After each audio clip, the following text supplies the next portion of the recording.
Dr Rusabagirisha wowe iyo urebye uko ibintu bihagaze amezi 3 bagiye gushira n'ubundi Uburusiya na Ukraine byitwa ko biri mu ntambara nubwo hari izindi mbaraga ziri ku ruhande muri ntambara we nyuma y'amezi hafi 3 ikibazo gikomeye ku ruhe rwego ibintu biragana he mu byukuri murakoze cyane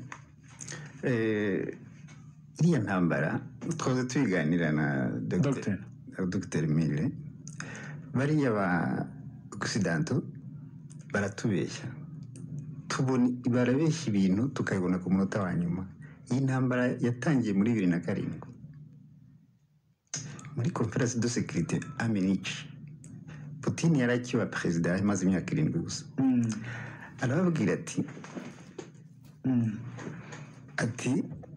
twakuyeho pacte de Varsovie twumvikanye mu masezerano twagiranye ko amafrontiere ya OTAN itazarenga hangahiri frontiere virtuelle zanyu zitazarenga aho ziri turemera Union Soviétique irasenyuka ariko nta na kimwe mubashye mwagumye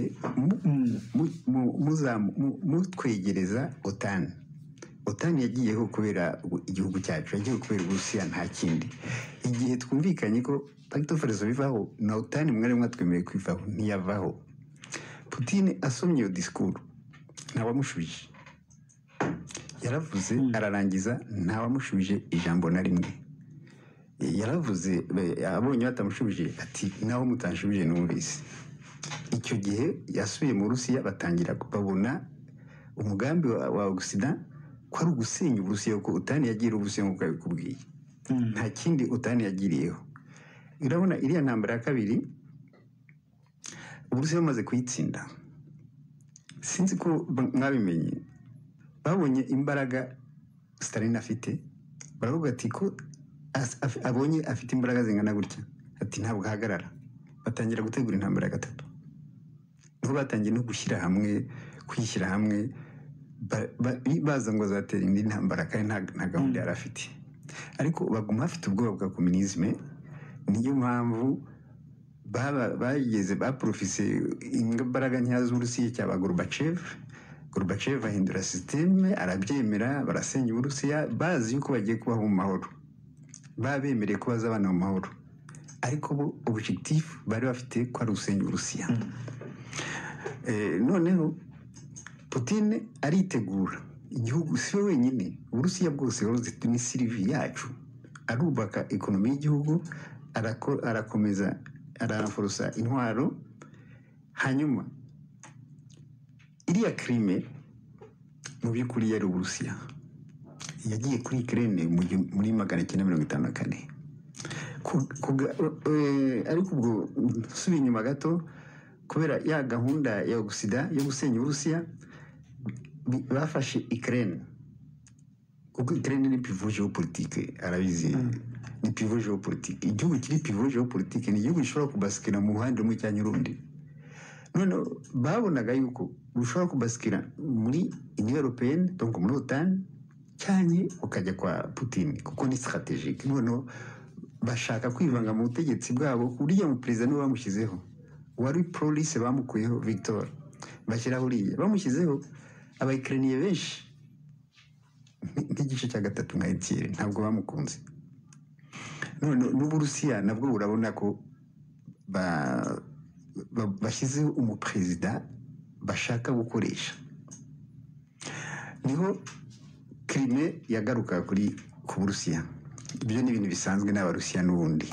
Noneho na biriya bihugu bibiri bindi Lugansk na Donetsk nabyo byumva ntabwo byishimiye ko bategekwa n'Uburayi babaho basaba inkunga Uburusiya burabafasha bibe amayeta autonome kuva muri 2018 iriya ntambara ya Ukraine irahari abasiya barahari abainformateri b'abanyamerika bigishaga aba Ukrainiens kuko buri gihe barwanaga na ziriya ntara zashatse kuba autonome bazibombarida babujije kuvuga Ikirusiya no kukigisha Uburusiya bugenda bugiye gutabara.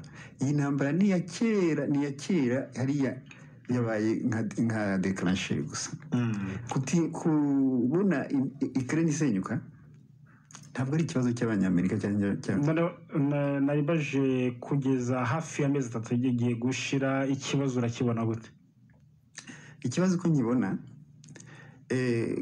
nta nubwo noneho bakibihisha baravuze ati gahunda yabo ntabwo ari ugutabara Ukraine gahunda ya Amerika ni ugukenesha Uburusiya kuba Ukraine iko yasenyuka icyo si ikibazo Abakirine none bariko barapfa icyo si ikibazo gahunda yabo ni ukwafeguruza Uburusiya barebe yuko bwasatagurika mu bihugu byinshi uko abwiye Uburusiya ni igihugu kinini ku isi kiruta ni igihugu kinini ku isi noneho bagisenye nyuma y'Uburusiya gahunda ni gusenya Ubushinwa iriya intambara y'ikutinda gutya ni ukubera Ubusida bararangiye iyo bagira impuhwe za Ukraine bararangiye kera ntabwo tugiye kwibanda ku kibazo cya Ukraine ahubwo tugiye noneho kwibanda kuri ibi bihugu bibiri Finland ndetse na Sweden byamaze gutanga ubusabe bwabyo kugira ngo nabyo byinjire mu muryango wo gutabarana wa OTAN. Dr Amir Murwanashyaka ukurikije imiterere y'ibi bihugu niki hari icyo byikanze kuba byahita bisaba kwinjira muri OTAN mu gihe birimo kubera muri Ukraine cyangwa se ni igihe cyari kigeze yuko nabyo wenda byakwinjira mu muryango wa OTAN nyuma yo kubitekereza igihe kinini cyane icyo navuga ni uko nka Finland na Sweden reka mpera kwenda ku gihugu cya Finland ifite umupaka n'Uburusiya hafi kilometero zirenga 1000 umupaka wabo kuri ya nyanja ya Baltique uri mu marembo n'ubundi y'Uburusiya kuko iyo ufashe nka Sweden ugafata Finland ugafata na Norvège burya n'abantu bamwe ni umuco umwe barahuye imbere bahuje byinshi ntabwo byari bizwi yuko Finland ari igihugu gifite politike nziza ku mibanire yacyo n'amahanga ndetse cyari igihugu cyashobora gufashwa kwifashishwa mu gihe habaye nk'amakimbirane hagati y'ibihugu kuko cyabaye igihugu kiri netre cyubahirwa ibyo ngibyo Finland muri za 1950 uriya Union Soviétique yajyaga ibaha peteroli ibaha rafineri ikabashyiraho amatiyo agenda akabaha peteroli bakayiyungurira bakayicuruza nka produit zabo nubwo ni igihugu cyagiye gifatwa nk'igihugu cy'inshuti kitari cy'abakomunisite uko imyaka yagiye ishira ntabwo Finland yigeze igira ikibazo ku bituranye n'Uburusiya rumaze no kuba muri za 1992 Gorbachev amaze gutanga icyuho Uburusiya bugatatana hagasigara iriya Federasiyo de Rusi n'ibindi bihugu bivuyeho ntabwo Finland yigeze igira ikibazo kuko yakomeje guprofita cyangwa se kubona ibyo yashaka ku Burusiya ariko nanone igihe hagati y'ibihugu bibiri navuga ngo yari muri Occident muri ibyo bihugu bya capitaliste ariko nanone itirengagije n'imibanire yari ifite iyo na Federasiyo de Rusi y'abakomunisite uko influence yagiye nyine ko Amerika yumvisha ko abakomunisme ari wenda politike mbi n'imihindagurikire yabo kuko muri za 60 Abadage bajyaga bavuga ngo ibyo bita ngo Finlandization kwitwara Finland byari uburyo bwo kujya mu kwaha kw'igihugu gikomeye cyane kugira ngo ugire ibyo ubona ubwo bwari uburyo mbega bwo kunyobora gusebya cyane pejorative ariko nta gihe batwaye ku bundi ko abaturage bemeraga ko ibyiza nuko batagira babugamira iyo myaka yose yabayeho na Sweden uko ari imeze ni ngo ubu babonye Ukraine itewe kubera ko Uburusiya bwayiteye batangira kugira ubwoba bw'uko bafite influence yo muri West cyangwa se ibihugu bya Iburengerazuba bw'Uburayi batangira kugira icyoba cyangwa baterwa ubwoba ariko ubwoba badafite aho bushingiye kuko nta na rimwe nigeze numva wenda muri declaration z'Uburusiya yo kubashaka gutera mu bihugu byo muri Scandinavia ariko gushyiraho NATO ni ikibazo ufata nk'urugero hari Finland majyaruguru hagati ya Sweden hepfo hari Norway Norway nubwo igihugu cya membre muri kuva muri 1952 oya muri 1949 bagishinga NATO. Uzi ko amasezerano abere n'ubundi Washington naho impapuro zabo zibitse zituma bajyamo, ariko banze base ya NATO muri Norvège nubwo ari membre. Ikindi nuko buriya Finland n'ubundi imeze nk'iri muri NATO. Kuva muri 1996 Finland yagiye participa mu bikorwa bya NATO nko muri Afghanistan, muri Kosovo bayirwana, muri Iraq. Nubwo itari membre wayo ariko uburyo bwa gisirikare, uburyo bw'inkunga yajyagamo. None bati kuki n'umundi ko dufitanye umubano turi abariye ba NATO kuki tutajyamo ku buryo bugaragara. Umva bagiyemo ariko ku buryo bw'igice. Noneho n'abaneshyaka ryo ku butegetsi cyangwa se itaka rya socialiste ryari rihebye byarangaga ko shaka ko Finland ikomeza kuriya, ariko kubera ko ari parlement itora, sinzi niba impagarariye abaturage cyangwa se ibyo abaturage bashaka, bahoze bavuga ko noneho babyemeye. Gusa sinzi niba Uburayi buzunguka yuko Finland na Sweden bigiyemo, kuko Finland icyo gihugu cyari gikennye kuva mu ntambara y'isi yose cy'Iburayi, nubwo cyaje kwiyubaka gifite population ya miliyoni zitageze kuri 6, ni igihugu gitoya ukurikiye uko ibindi bihugu bimeze. Turi buze gusesengura turebe n'ibishingirwa kugira ngo igihugu cyemererwe kujya muri OTAN. Dr Rusabagirishya, hari icyo Sweden na Finland byagombye kuba byikanga bishingiye kuri intambara iri muri Ukraine, cyangwa se hari icyo Uburusiya bwakwikanga kuba Finland na Sweden byajya muri OTAN, kuko Uburusiya buravuga ko ahubwo bishobora kongera akaga gakomeye cyane mu bijyanye n'umutekano muri kariya karere. Impande zombi n'iki zishobora kwikanga?